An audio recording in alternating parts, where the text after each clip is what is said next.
Hello hi good morning. ಎಲ್ಲರೂ ಹೇಗಿದ್ದೀರಾ? ನಾವಂತೂ ಸೂಪರಾಗಿದ್ದೀವಿ. ಇವತ್ತಿನ ಬೆಳಗಿನ ವ್ಲಾಗ್ ಏನಪ್ಪ ಅಂತಂದರೆ RMCಗೆ ಹೋಗಿದ್ವಿ ಬೆಳಗ್ಗೆನೇ. ಅಲ್ಲಿ ಸೊಪ್ಪು ತರಕಾರಿ ಎಲ್ಲ ಫ್ರೆಶ್ ಸಿಗುತ್ತೆ.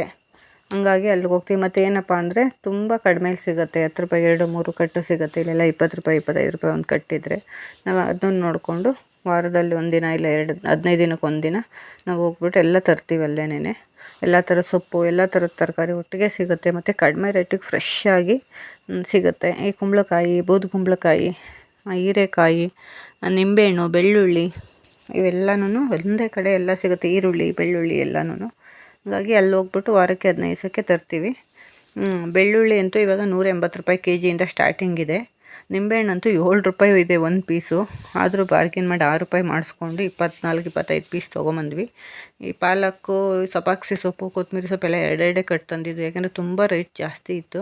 ಇದು ಬೇಸಿಗೆ ಆಗಿರೋದ್ರಿಂದ ನೀರಿಲ್ವಲ್ಲ, ತೋಟದಲ್ಲಿ ಬರೋ ಬೆಳೆ ಮಾತ್ರ ಅಲ್ಲಿಗೆ ಬರುತ್ತೆ. ಇವಾಗ ಮಳೆಗಾಲದಲ್ಲಾದರೆ ಎಲ್ಲ ಕಡೆ ಬೆಳೆನೂ ಬರುತ್ತೆ. ಈ ಬೂದುಗುಂಬಳಕಾಯಿ ಏನಕ್ಕೆ ಇಷ್ಟೊಂದು ತರ್ತೀನಿ ಅಂದರೆ ಸ್ವೀಟ್ ಕುಂಬಳಕಾಯಿ ಮತ್ತು ಬೂದುಗುಂಬಳಕಾಯಿನ ಪಲ್ಯ ಮಾಡ್ತೀನಿ. ಸ್ವೀಟ್ ಕುಂಬಳಕಾಯಲ್ಲಿ ಪಾಯಸ ಮಾಡ್ತೀನಿ. ಮಕ್ಕಳು ತುಂಬ ಇಷ್ಟಪಟ್ಕೊಂಡು ತಿಂತಾರೆ. ಬೂದುಗುಂಬಳಕಾಯಿ ಯಾಕೆ ಅಂದರೆ ಅದು ಜ್ಯೂಸೋ ಪಲ್ಯನೋ ಮಾಡಿದ್ರೆ ತಿನ್ನಲ್ಲ. ಹಾಗಾಗಿ ನಾನು ಇದು ಮಾಡ್ತೀನಿ, ಹಲ್ವಾ ಮಾಡ್ತೀನಿ. ಅದರಲ್ಲಿ ಎಲ್ಲ ಥರದ್ದು ಅದರಲ್ಲೇ ಇರುತ್ತೆ. ಕೆಲವು ಮಕ್ಕಳು ತುಪ್ಪ ತಿನ್ನಲ್ಲ, ಡ್ರೈ ಫ್ರೂಟ್ಸ್ ತಿನ್ನಲ್ಲ. ಹಂಗಾಗಿ ಎಲ್ಲ ಒಟ್ಟಿಗೆ ಸೇರುತ್ತೆ. ಮತ್ತು ಮಕ್ಕಳಿಗೆ ತುಂಬ ಒಳ್ಳೆಯದಾಗುತ್ತೆ. ಹಂಗಾಗಿ ನಾನು ಹಲ್ವಾ ಮಾಡಿಬಿಡ್ತೀನಿ. ಡ್ರೈ ಫ್ರೂಟ್ಸು, ತುಪ್ಪ ಎಲ್ಲ ಅದರಲ್ಲಿ ಬೆಲ್ಲದಲ್ಲಿ ಮಾಡ್ತೀನಿ ನಾನು ಹಲ್ವಾನ. ನಾನು ಸಕ್ಕರೆ ಯೂಸ್ ಮಾಡಲ್ಲ. ಆದಷ್ಟು ಮಕ್ಳಿಗೆ ಸಕ್ಕರೆ ಅವಾಯ್ಡ್ ಮಾಡಿ. ಆಮೇಲೆ ಈ ತರಕಾರಿ ಎಲ್ಲ ಏನಕ್ಕೆ ಕಟ್ ಮಾಡಿ ಇಟ್ಕೋತೀನಿ ಅಂದರೆ, ನಾನು ಬೆಳಗ್ಗೆ ಒಂದು ತಿಂಡಿಗೆ ಪಲ್ಯನೂ ಮಾಡಬೇಕು, ತಿಂಡಿನೂ ಮಾಡಬೇಕು. ಹಂಗಾಗಿ ನಮಗೆ ಟೈಮ್ ಸಿಗೋಲ್ಲ. ಅದಕ್ಕೆ ಈ ಥರ ಎಲ್ಲ ಕಟ್ ಮಾಡಿ ಇಟ್ಕೊಬಿಟ್ರೆ ತುಂಬ ಈಸಿ ಆಗುತ್ತೆ. ನಮ್ಮಂಥ ಅಮ್ಮಂದಿರಿಗಂತೂ ನಿಜವಾಗ್ಲೂ ತುಂಬ ಅಂದರೆ ತುಂಬಾ ಖುಷಿ ಆಗ್ತದೆ ನನಗೆ. ಮೀಶೋದಲ್ಲಿ ಆ ಬಾಕ್ಸು ಆರ್ಡರ್ ಮಾಡಿದ್ದೆ. 8 ಪೀಸ್ ಬರೋವಂಥದ್ದು ಆರ್ಡ್ರ್ ಮಾಡಿದ್ದೆ. ತುಂಬ ಖುಷಿ ಆಯ್ತು ನನಗಂತೂ. 1-1.5 ತಿಂಗಳಾಯ್ತು ಅದು ಬಂದು.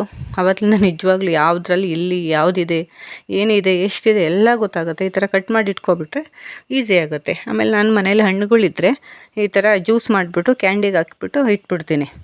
ಇಟ್ಟಾಗ ಮಕ್ಳಿಗೆ ಇವಾಗ ಹೆಂಗೂ ಬೇಸಿಗೆ ಅಲ್ವಾ, ಬಂದಾಗ ಒಂದೊಂದು ತಿಂತಾರೆ. ತುಂಬ ಖುಷಿ ಪಡ್ತಾರೆ ಅವರು. ಆಮೇಲೆ ಎಲ್ಲ ಕ್ಲೀನ್ ಮಾಡ್ತಾಯಿದ್ದೀನಿ. ಎಲ್ಲ ಕ್ಲೀನ್ ಮಾಡಿ ನನ್ನ ಮಗಳೂ ತುಂಬ ಚಿಕ್ಕ ಮಗಳಂತೂ ತುಂಬ ಹೆಲ್ಪ್ ಮಾಡಿಕೊಡ್ತು. ನನ್ನ ದೊಡ್ಡ ಮಗಳು ಮಾಡ್ತಾಳೆ, ಇಲ್ಲ ಅಂತಲ್ಲ. ಪಾಪ ಎಕ್ಸಾಮ್ ಸೆಕೆಂಡ್ ಇಯರ್ ಅವಳಿಗೆ ಸಲ ಎಕ್ಸಾಮ್ ಬರೀಬೇಕಲ್ವ, ಓದ್ಕೋಬೇಕಲ್ವ. ಅದಕ್ಕೆ ಅವಳು ನೆನಕು ನಾನು ಕರೆದಿಲ್ಲ. ನನ್ನ ಚಿಕ್ಕ ಮಗಳೆಲ್ಲ ತಂದುಕೊಟ್ಲು. ಎಲ್ಲ ಕ್ಲೀನ್ ಮಾಡಿದ್ವಿ. ಎಲ್ಲ ಒರೆಸ್ಬಿಟ್ಟು ಇವಾಗ ಫ್ರಿಡ್ಜ್ಗೆ ಜೋಡಿಸ್ತಾ ಇದ್ದೀವಿ. ಈ ಬಾಕ್ಸ್ ಇರೋದ್ರಿಂದ ನಿಜವಾಗ್ಲೂ ಎಷ್ಟು ಈಸಿ ಅಂದರೆ ನಮಗಂತೂ ತುಂಬ ಹೆಲ್ಪ್ ಆಗುತ್ತೆ. ಎಷ್ಟಿದೆ, ಏನಿದೆ, ಯಾವುದ್ರಲ್ಲಿದೆ ಎಲ್ಲ ಗೊತ್ತಾಗ್ಬಿಡುತ್ತೆ. ಹಿಂಗೆ ಕಟ್ ಮಾಡಿ ಇಟ್ಕೊಂಡ್ರಂತೂ ಬೆಳಗಿನ ತಿಂಡಿಗೆ ತುಂಬಾ ಹೆಲ್ಪ್ ಆಗುತ್ತೆ ನಮಗೆ.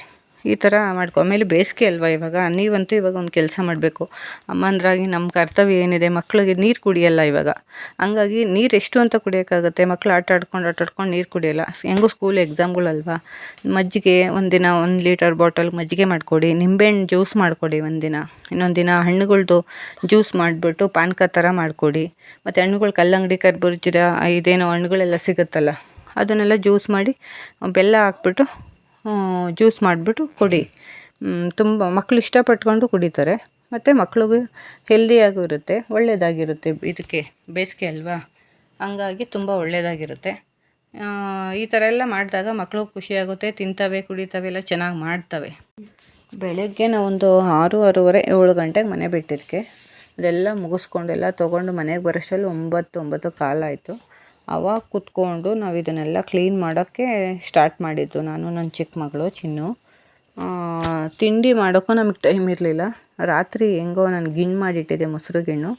ಹಂಗಾಗಿ ನನ್ನ ದೊಡ್ಡ ಮಗಳು ಬಂದ್ಬಿಟ್ಟು ಅವಳು ತಿನ್ನೋಕ್ಕೆ ಅಂತ ಬಂದಳಲ್ಲ ತಿಂಡಿ. ಆವಾಗ ನಮ್ಮ ಬ್ಯುಸಿ ಇದ್ದಿದ್ದು ನೋಡ್ಬಿಟ್ಟು ನನಗೆ, ನನ್ನ ಚಿಕ್ಕ ಮಗಳಿಗೆಲ್ಲ ಅವಳೇ ತಿನ್ನಿಸಿದ್ದು. ಅವಳು ತಿನ್ನಿಸಿಲ್ಲ ಅಂದರೆ ನಾವು 1 ಗಂಟೆ ಆಗಿದ್ರು ನಾವು ನಿಜ ತಿಂಡಿನೇ ಮಾಡೋಕ್ಕಾಗ್ತಿರ್ಲಿಲ್ಲ. ಅಷ್ಟು ಕೆಲಸ, ಅಷ್ಟು ಬಿಡಿಸೋದಿತ್ತು ನೋಡಿ. ವಾರಕ್ಕೆ ಒಂದು ಸಲದ್ದು ಐಟಮ್ಗಳು, ತರಕಾರಿ ಕಟ್ ಮಾಡಿ ಸೊಪ್ಪು ಬಿಡಿಸಿಟ್ಕೊಳ್ಳೋಕ್ಕೆ ಒಂದು ಗಂಟೆ 9:15 9:30 ಕುತ್ಕೊಂಡಿದ್ದಕ್ಕೆ ನಾವು ಕ್ಲೀನ್ ಮಾಡೋದಕ್ಕೆ, ಎಲ್ಲ ಬಿಡಿಸೋದಕ್ಕೆ 1:15 1:30 ಟೈಮ್ ಆಗಿದೆ ಮಧ್ಯಾಹ್ನ. ಎದ್ದು ಇಲ್ಲ, ಓಡಾಡೂ ಇಲ್ಲ, ಅಷ್ಟು ನಮಗೆ ಕೆಲಸ ಇರುತ್ತೆ ನೋಡಿ. ಅಷ್ಟು ಕೆಲಸ ನಾವು ಒಟ್ಟಿಗೆ ಒಂದಿನ ಮಾಡಿದ್ರೆ ಮಧ್ಯಾಹ್ನದವರೆಗೂ ನಮಗೆ ವಾರ 15 ದಿನದವರೆಗೂ ಇಷ್ಟು ಕೆಲಸಗಳು ನಮ್ಗೆ ಉಳಿಯುತ್ತೆ. ಅದೇ ಬೆಳಗ್ಗೆ ಹೊತ್ತು ಎಷ್ಟು ಎಲ್ಲನೂ ಮಾಡಿ ಅವಾಗ ಕ್ಲೀನ್ ಮಾಡಿಕೊಂಡು, ಅವಾಗ ತೊಳ್ಕೊಂಡು, ಅವಾಗ ಕಟ್ ಮಾಡ್ಕೊಂಡು ಮಾಡಬೇಕು ಅಂದರೆ ನಿಜವಾಗ್ಲೂ ಕಷ್ಟ ಆಗುತ್ತೆ. ಅದಕ್ಕೆ ಒಂದಿನ 1-2-3 ಅವರು ಮೀಸಲಿಟ್ಕೊಂಡು ಎಲ್ಲ ಕ್ಲೀನಾಗಿ ಎತ್ತಿಟ್ಬಿಟ್ರೆ ಕಟ್ ಮಾಡಿ ಇಟ್ಕೊಂಡ್ಬಿಟ್ರೆ ನಿಜವಾಗ್ಲೂ ಸೇವ್ ಆಗುತ್ತೆ. ನಾನೇನು ಮಾಡ್ತೀನಿ ಅಂದರೆ ಎಷ್ಟೆಷ್ಟು ಆಗುತ್ತೆ ಎಷ್ಟೆಷ್ಟು ಬೇಕೋ ಒಂದು ವಾರಕ್ಕೆ ಅಷ್ಟೆಲ್ಲ ಕಟ್ ಮಾಡಿ ಇಟ್ಕೋತೀನಿ. ಇನ್ನು ಮಿಕ್ಕಿದೆಲ್ಲ ಸ್ಟೋರೇಜ್ ಇದೆಯಲ್ಲ ಫ್ರಿಜ್ಜಲ್ಲೇ ಸ್ಟೋರೇಜ್ ಬಾಕ್ಸಲ್ಲಿ ಇಡ್ತೀನಿ. ಆಮೇಲೆ ಒಂದು ಕ್ಯಾರೆಟು ಮತ್ತು ಸೌತೆಕಾಯಿ ತೆಗೆದು ಸೈಡಲ್ಲಿ ಇಟ್ಕೊಂಡೆ. ಏನಕ್ಕೆ ಅಂದರೆ ಒಂದು ಸ್ವಲ್ಪ ಬೂದುಗುಂಬಳಕಾಯಿ ಸಣ್ಣದು ಪೀಸ್ ಹಾಕ್ಬಿಟ್ಟು ಎನರ್ಜಿ ಡ್ರಿಂಕ್ ಮಾಡ್ಕೊಂಡು ಕುಡಿಯೋಣ ಅಂದ್ಬಿಟ್ಟು ಅದನ್ನು ಸೈಡಲ್ಲಿ ಇಟ್ಟಿದ್ದೆ. ಇವಾಗ ನೋಡಿ ಫ್ರಿಜ್ಜನ್ನು ನಾನು ಯಾವ ಥರ ನಾನು ಜೋಡಿಸಿದ್ದೀನಿ ಅಂತ ನೀವೇ ನೋಡ್ಬೋದು. ನಾನು ಅಲ್ಲಿ ಇಲ್ಲಿ ಇಡೋದು ಮಾಡ್ತಿದ್ದೆ. ನನ್ನ ಚಿಕ್ಕ ಮಗಳು ಐಡಿಯಾ ಕೊಟ್ಟಳು, ನೋಡಿ ನಾನು ಜ್ಯೂಸ್ ಕುಡಿತಾ ಇದ್ದೀನಿ ಇವಾಗ. ಅದನ್ನು ನನ್ನ ಮಗಳು ಕ್ಯಾಪ್ಚರ್ ಮಾಡಿದ್ದಾಳೆ ಬೇಡ ಬೇಡ ಅಂದ್ರೂ. ಇವಾಗ ಎಲ್ಲ ಕ್ಲೀನ್ ಆಯಿತು, ಎಲ್ಲ ಜೋಡಿಸಿದ್ದಾಯಿತು. ನೀವೇ ನೋಡಿದ್ರಿ ಎಷ್ಟು ಚೆನ್ನಾಗಿ ಫ್ರಿಜ್ಜು ಜಾಗನೂ ಸೇವ್ ಆಯಿತು, ಎಷ್ಟು ನೀಟಾಗಿ ಕಾಣ್ತಾ ಇತ್ತು. ಆ ಥರ ತುಂಬ ಚೆನ್ನಾಗಿರುತ್ತೆ. ಇಲ್ಲಿಗೆ ಇವಾಗ ನೆಲ ಒರೆಸ್ಬಿಟ್ಟು ಸ್ನಾನ ಮಾಡ್ಕೊಂಡು ಮಧ್ಯಾಹ್ನದ ಅಡುಗೆ ಮಾಡೋದಕ್ಕೆ ಇವಾಗ ನಾವು ರೆಡಿ ಆಗಬೇಕು. ಇಲ್ಲಿಗೆ ಈ ವ್ಲಾಗ್ನ ಮುಗಿಸ್ತಾ ಇದ್ದೀನಿ. ಟಾಟಾ ಬಾಯ್, ಟೇಕ್ ಕೇರ್.